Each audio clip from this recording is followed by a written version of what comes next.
दयालम पटशील गुनाकर, पर दुख दुख सुख सुख देखे पर। सम अभी अभूतरिपु विमद विरागी, लोभा मरस हरस भय त्यागी। कोमल चित दीनन पर दाया, मन बच क्रम मम भगति अमाया।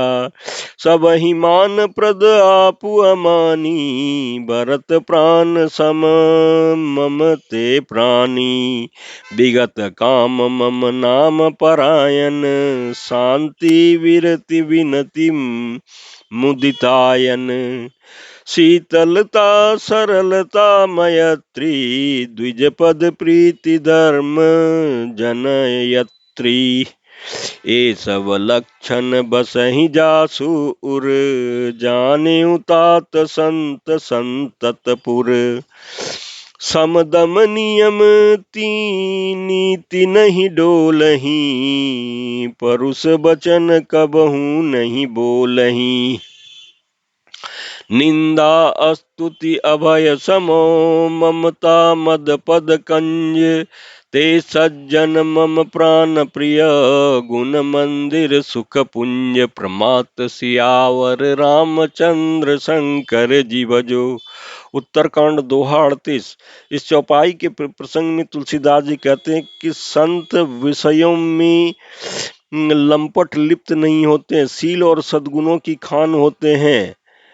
उन्हें पराया दुख देख कर के दुख और सुख देखकर सुख होता है। वे सब में सर्वत्र सब समय समता रखते हैं।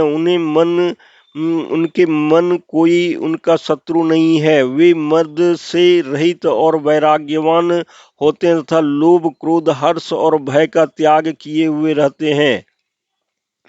उनका चित्त बड़ा कोमल होता है। वे दीनों पर दया करते हैं तथा मन वचन और कर्म से मेरी निष्कपट विशुद्ध भक्ति करते हैं। सबको सम्मान देते हैं पर स्वयं मान रहित होते हैं। हे भरत, वे प्राणी संत जन मेरे प्राणों के समान हैं।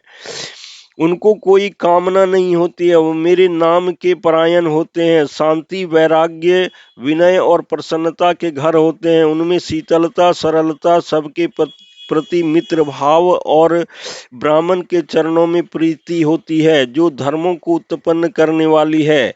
हे तात, ये सब लक्षण जिनके हृदय में बसते हैं उसको सदा सच्चा संत जानना, जो सम मन के विग्रह दम इंद्रियों के निग्रह नियम और नीति से कभी विचलित नहीं होते और मुख से कभी कठोर वचन नहीं बोलते, जिन्हें निंदा और स्तुति बड़ाई दोनों सम्मान हैं, वे और मेरे चरण कमलों में जिनकी ममता है, वे गुणों के धाम और सुख की राशि संत जन मुझे प्राणों के समान प्रिय हैं।